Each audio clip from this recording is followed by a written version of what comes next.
فأنا ناصح لإخواني بالصدع بالحق تبيض وجوههم. السكوت في مسألة الحزبية يضرها، فاصدع بما تؤمر وأعرض عن المشركين. سلامي على دماج ورجالها والشيخ يحيى ودار العلم يا سعد بانيها. بسم الله الرحمن الرحيم. الحمد لله رب العالمين وبه نستعين على أمر الدنيا والدين ثم الصلاة والسلام على أشرف الأنبياء والمرسلين سيدنا محمد بن عبد الله الأمين وعلى آله وصحبه وأصحابه أجمعين ومن تبعه بإحسان إلى يوم الدين. Ikhwatiddin azza wa jalla, kita lanjutkan menyebutkan dalil-dalil berupa hadis dari sunnah Nabi sallallahu alaihi wasallam yang masih tersisa pada pembahasan penyebutan dalil kitab sunnah tentang para sahabat dari kajian kita Hajrul Mubtadi, pemboikatan ahli bid'ah, karya tulis Syekh Bakar bin Abdullah Abu Zaid rahimahullah ta'ala. Pada poin yang ketujuh, yang penulis Syekh Bakar Abu Zaid memulai penyebutan hadis-hadis yang kata beliau banyak datang dari beberapa para sahabat yang menyinggung tentang Nabi SAW memboikot pelaku kemaksiatan sampai mereka bertobat. 4 di antara yang telah kita ambil. Nabi SAW menghajar Ka'ab bin Malik dengan 2 orang sahabat lainnya ketika absen dari perang Tabuk. Nabi SAW menghajar istri beliau sendiri Zainab binti Jahsy dengan keterangan tambahan bahwasanya hadisnya adalah lemah, disebutkan dengan apa yang datang dari Al-Quran tentang pembolehan untuk menghajar pisah ranjang, dan juga Nabi SAW mengilah yang meninggalkan istri beliau selama 29 hari. 2 terakhir juga telah kita ambil tentang Nabi SAW menghajar pemilik Kubbah al-Musyrifah, bangunan di atas rumah yang menjulang tinggi, kubbah. Dia menganggap bahwa hal tersebut adalah sia-sia, menghambur-hamburkan harta. Menghambur-hamburkan harta adalah maksiat. Kemudian dipamer bangga dengan dosa tersebut, makanya pantas untuk dihajar. Kemudian yang terakhir yang telah kita ambil juga kisah Ammar bin Yasir radhiyallahu anhu. Nabi SAW meninggalkan untuk menjawab salamnya ketika dia menyentuh parfum atau minyak wangi yang berbahan dasar za'faran. Kita baca berikutnya yang masih tersisa. Jadi contoh-contoh penghajaran Nabi SAW kepada para sahabat. Yang berikutnya yang kelima kali ini. Wa hajar sallallahu alaihi wasallam rajulan bil iradi anhu li'annahu kana mutakhalliqan bi khuluqin.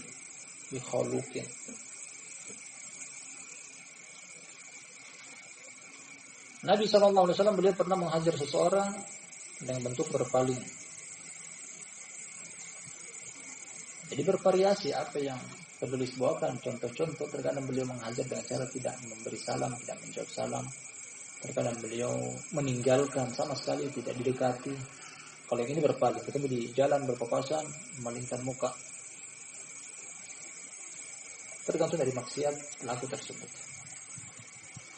Beliau meninggalkan atau berpaling dari seseorang dikarenakan dia memakai parfum dengan campuran za'faran. Namanya khaluq. Alasannya sendiri kenapa menggunakan parfum ini terlarang.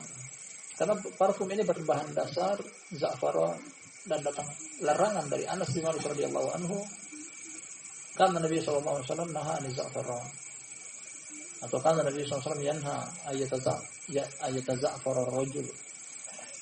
Nabi sallallahu alaihi wasallam pernah melarang dari za'faran. Atau dalam riwayat Nabi sallallahu alaihi wasallam melarang laki-laki untuk memakai za'faran. Za'faran sendiri adalah bahan baku yang bisa digunakan ke beberapa macam produk. Yang pertama, bahan baku minyak wangi. Yang kedua adalah biasa digunakan untuk one-text pakaian, mencelupkan pakaian, dirubah dari warna ini menjadi warna yang lain. bahan ini terkhususnya apabila dialihkan ke parfum, dibolehkan oleh Nabi Shallallahu Alaihi Wasallam kepada pihak wanita, adapun laki-laki tidak. Dari sini sisi larangannya, karena ini adalah maksiat. Laki-laki menggunakan za'faran dan ini adalah maksiat, makanya beliau menghajar. Rawahul Bukhari fil Adabil Mufrad min hadits Ali bin Abi Thalib radhiyallahu anhu. Hadisnya sahih. Hadisnya dari Imam Bukhari di dalam kitab Al-Adabul Mufrad. Lain Sahih Bukhari, lain Adabul Mufrad. Kedua-duanya milik Imam Bukhari. Sama materinya tentang buku-buku hadis. Namun pensyaratan sahih lebih kuat di Sahih Bukhari. Adabul Mufrad terkadang dapati lain daripada itu. Dari hadis Ali bin Abi Thalib, sisi pendalilannya juga ketika pelaku maksiat dengan kasus yang telah kita sebutkan. Seorang laki-laki menyerupai atau tasyabbuh dengan perempuan menggunakan parfum dengan bahan baku za'faran, terlarang bagi laki-laki, bolehkan bagi perempuan. Ketika laki-laki menggunakannya berarti maksiat, terdapat unsur tasyabbuh, dihajar oleh Nabi Shallallahu Alaihi Wasallam. Kalau begitu bid'ah atau pelaku kebid'ahan lebih pantas untuk dihajar. Yang berikutnya masih pada halaman ke-23 dari cetakan ini.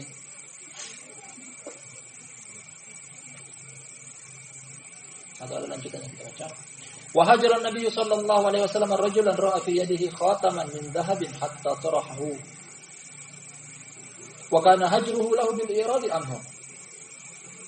Nabi sallallahu alaihi wasallam juga pernah menghajar seseorang ketika beliau melihat di tangan orang tersebut cincin dari emas sampai dia meninggalkannya, sampai pelaku tersebut meninggalkan, membuang cincin emas tersebut. Dan bentuk penghajaran Nabi SAW di sini adalah berpaling darinya. Orang tersebut ingin mendekat, beliau menjauh. Orang tersebut menghadapkan wajahnya kepada beliau, beliau berpaling. Namanya hajar i'rad. Dari hajar. Tidak didatangi, tidak dekati sama sekali. Seperti ilahnya Nabi SAW kepada ke-9 istri beliau selama 1 bulan penuh.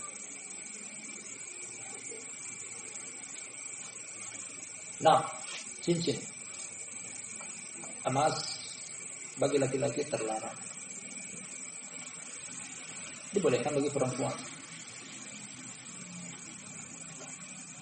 Boleh menggunakan selain daripada itu dari perhiasan selain emas. Kemudian variasi perhiasan lainnya dibolehkan oleh Nabi SAW bagi pihak laki-laki adalah hanya cincin. Selain daripada itu tidak. Gelang tidak diperbolehkan. Kalung tidak diperbolehkan. Anting juga tidak diperbolehkan. Yang diperbolehkan hanya cincin. Adapun jam tangan, sebagai ulama membolehkan seperti Syekh Yahya sendiri. Beliau sendiri kadang terlihat memakai jam tangan. Bukan dengan tujuan perhiasan, tapi untuk kedisiplinan waktu. Melihat waktu, melihat jam. Hal ini dianjurkan oleh Al-Quran, dianjurkan oleh Sunnah Nabi SAW tentang disiplin waktu. Wal asri innal insana lafi khusr. Demi masa, celaka. Sesungguhnya manusia dalam kecelakaan. Kecelakaan dalam hal waktu karena tidak memperhatikan waktunya.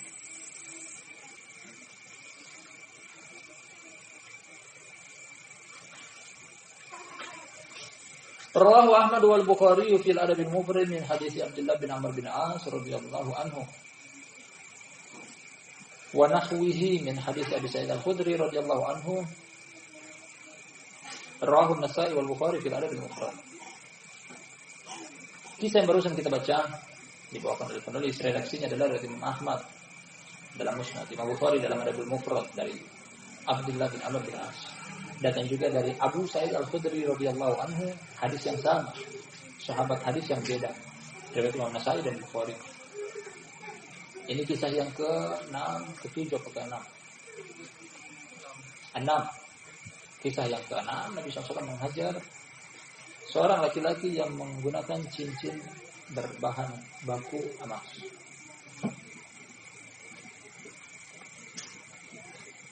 Yang ketujuh kita baca.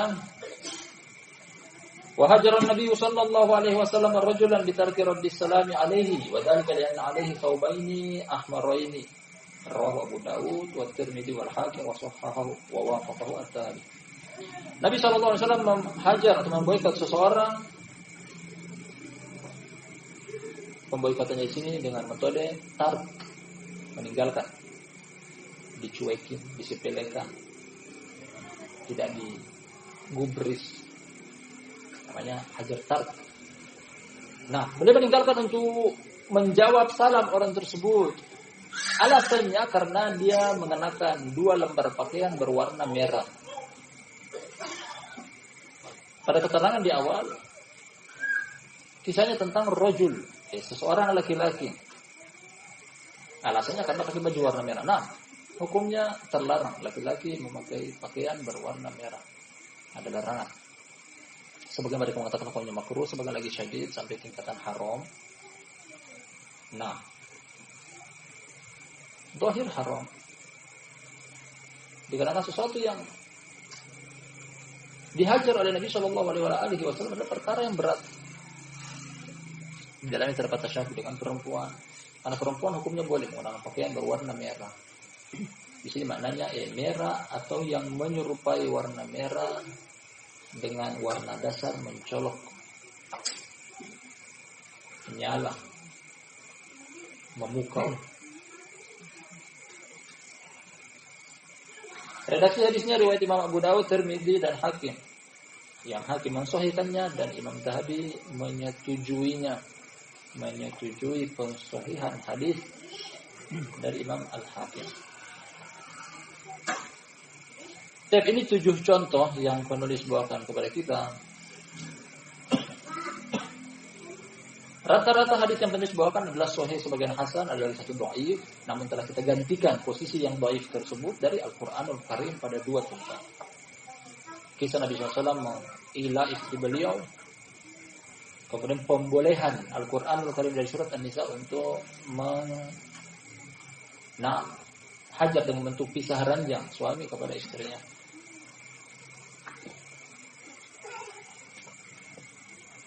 Saya ulangi kepada kita dari apa yang kita baca tentang 7 kisah ini. Kisah-kisah siapa saja, kisah tentang apa, hadisnya mana. Nah, paling pertama dari Abu Fikih, 7 contoh yang boleh bawakan. Paling pertama adalah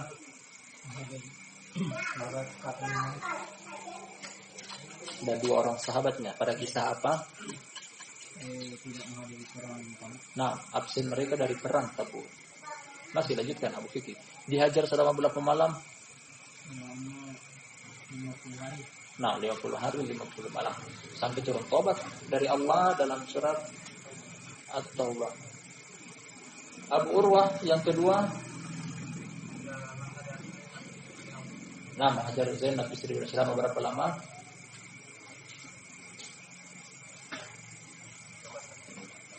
Selama berapa lama? Yang lain tambahkan hampir 2 bulan. Nah, hampir 2 bulan. Dihajar hampir 2 bulan. Pada kasus apa ini? Apa kesalahan atau kekeliruan dari Zainab?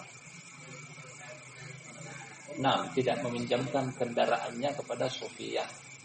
Bukan cuma tidak meminjamkan, tambahkan lagi ada bentuk pelecehan dengan menjuluki Sofia radhiyallahu anha tilkal Yahudiyah. Abu Dhabi pindah tempat, berarti dia sudah jawab, siap menjawab. Yang ketiga,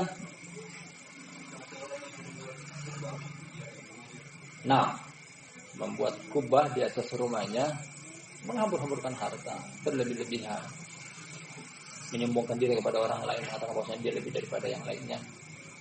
Nah, riwayatnya Imam Abu Yahya yang keempat sekarang.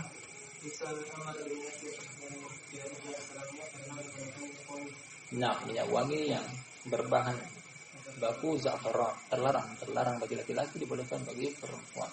Abu Abdullah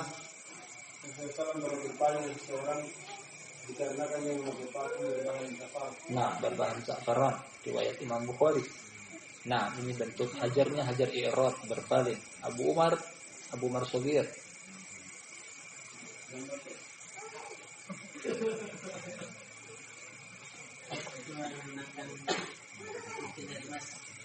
Nah, menghajar seseorang yang menggunakan cincin dari emas sampai dia sendiri yang meninggalkannya, yang membuangnya, melepaskannya. Dan ini juga bentuk hajarnya, hajar irad berkali. Abu Umar Kabir.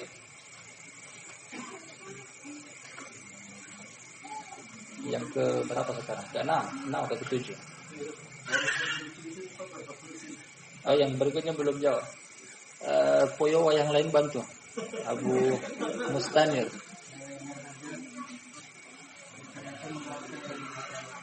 Warna merah, 2 lembar pakaian berwarna merah. Nah, dan ini yang terakhir. Hadisnya juga sahih. Keterangan terakhir dari penulis dalam bab ini sebagai penutup kita selesaikan. Kata Syekh Bakar Abu Zaid rahimahullah taala, "Fa hadhihi al-ahaditsu wa ma fi ma'naha nassun fi masyru'iyyati hajril 'asi al-ma'asi." Nah, al-mujahir bi ma'siyatihi hatta yatuba wa yafi'a. Kita artikan hadis-hadis ini ada 7 hadis penulis bawakan, serta yang semakna dengannya, semakna dengan 7 hadis tersebut, sebagai dalil yang jelas tentang disyariatkannya menghajar pelaku maksiat yang terang-terangan dengan maksiatnya. Dari 7 contoh, semuanya tidak ada maksiat yang tersembunyi dia lakukan secara diam-diam dalam tidak. Maksiatnya terang-terangan. Ka'b bin Malik tidak hadir di jihad, absen dari jihad di zaman tersebut, ada dosa. Nah, ucapan lisan Zainab binti Jahsy di hadapan Rasulullah SAW melecehkan kaum muslim atau muslimah yang lainnya juga terang-terangan. Membangun bangunan rumah yang berlebihan, tabdzir, menghambur-hamburkan harta, juga ada bentuk memamerkan terang-terangan. Dan seterusnya di antara kalau penulis bawakan kepada kita dan kita cermati, semuanya berkaitan dengan dosa yang dilakukan secara terang-terangan. Adapun dosa secara sembunyi-sembunyi juga cara menasihatinya sembunyi-sembunyi. Karena dalilnya jelas sekali kata Nabi SAW, "Kullu ummati mu'afah illal mujahirin." Setiap umatku terampuni, apa jaminan dari Nabi sallallahu alaihi wasallam, terampuni oleh Allah Subhanahu wa taala kecuali yang terang-terangan bikin dosa. Kalau ini tidak diampuni kecuali bertobat nasuh. Tapi selama dia melakukan dosa dalam keadaan dia sembunyi, artinya dia malu untuk menampakkannya. Hatta yatuba wa yafi'a, sampai dia tobat dan kembali. Wa alaihi fa innal istidlala biha ala hajril mubtadi'i huwa min babil aula fi dilalati ala masyru'iyyati hajrihi diyanatan. Kita artikan sampai di sini. Oleh karena itu, pendalilan dengannya dengan 7 kisah di atas, dengan maksud untuk menghajar mubtadi', menghajar ahlul bid'ah, lebih pantas. Karena kalau banding-bandingkan antara dosa, menimbang-nimbang antara tingkatan bobot dosa, bid'ah lebih tinggi daripada maksiat. Namun menggunakan cincin emas, tapi bid'ah lebih tinggi. Laki-laki menggunakan pakaian berwarna merah juga maksiat. Terdapat larangan di dalamnya, tapi bid'ah lebih tinggi. Kemudian mencela kaum muslim atau muslimah dengan lisan juga adalah dosa. Kata Nabi SAW, "Al-muslimu man salima al-muslimuna min lisanihi wa yadihi." Nah, tidak boleh untuk mencela. Mencela adalah dosa. Tapi dosa bid'ah lebih tinggi dan seterusnya. Dalil-dalil yang penulis bawakan semuanya menjurus kepada pelaku maksiat. Hanya saja sisi pendalilannya ahlul bid'ah lebih pantas. Wala siyama wa huwa al-makhsus bil awsaf. Terlebih-lebih lagi bahwasanya pensifatan tersebut lebih khusus. Dalam hal apa? Al-bid'atu fid din wal ihdatsu wad dhalal dunal asi. Bid'ah dalam agama. Nah, melakukan perkara yang baru, kemudian menyesatkan. Hal ini semuanya adalah dosa besar, lebih besar daripada sekedar menggunakan cincin emas. Cincin emas dia hanya salah dalam ruang lingkup pribadi dia. Perhatikan tentang bid'ah. Dia melakukan bid'ah menyesatkan orang lain.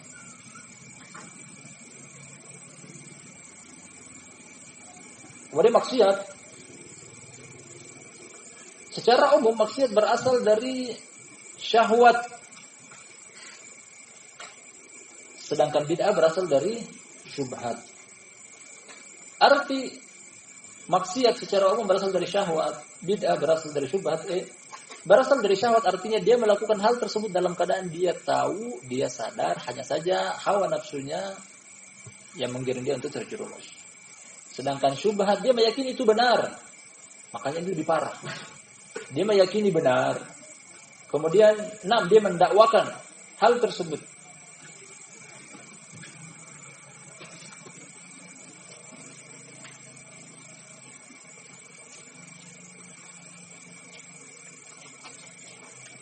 Soal ini lagi diselesaikan. Wa ila hadza asyartu tarajim jama'atin minal muhadditsin ala hadhihi al-ahadits wa ma fi ma'naha kama taqaddama fi sadri hadhihi al-adillati min as-sunnah wallahu a'lam. Oleh karena itu aku telah mengisyaratkan tentang judul-judul bab para ulama hadis. Beliau singgung kepada kita tentang Imam Bukhari dalam Sahih Bukhari-nya, Imam Abu Daud dalam sunannya, Imam Al-Baghawi dalam Syarh Sunnah. Para ulama ahlul hadis membuat bab kemudian menyebutkan tentang beberapa hadis ini atau yang semakna dengan hadis-hadis ini sebagaimana yang telah terdahulu di awal penyebutan. Bab ini berupa dalil-dalil dari sunnah. Wallahu a'lam. Oke, kalau demikian telah kita selesaikan 7 contoh dari Nabi SAW. Bukan cuma ini saja, masih ada yang lain. Hanya saja beliau katakan ini sebagian di antara 6 landasan hukum yang sempat beliau sebutkan. Kalau disebutkan seluruhnya banyak sekali. Nabi SAW kemudian juga 6. Terkadang beliau juga melihat kesalahan, beliau meninggalkan, tidak memberikan salam. Di antara apa yang beliau telah sebutkan cukup. Dan insya Allah pada pertemuan berikutnya beliau janjikan juga menyebutkan kepada kita tentang contoh dari para sahabat ridwanullahi alaihim ajma'in tentang praktek hajar kepada sesama mereka dari pelaku maksiat. Insyaallah kita akan ambil pada lain kesempatan. Wallahu taala alam bisawab. Mudah-mudahan apa kita kaji bermanfaat dunia dan akhirat. Lebih dan kurangnya mohon dimaafkan. Terima kasih atas kehadirannya. Kita akhiri subhanakallahumma wa bihamdik asyhadu an la ilaha illa anta astaghfiruka wa atubu ilaik.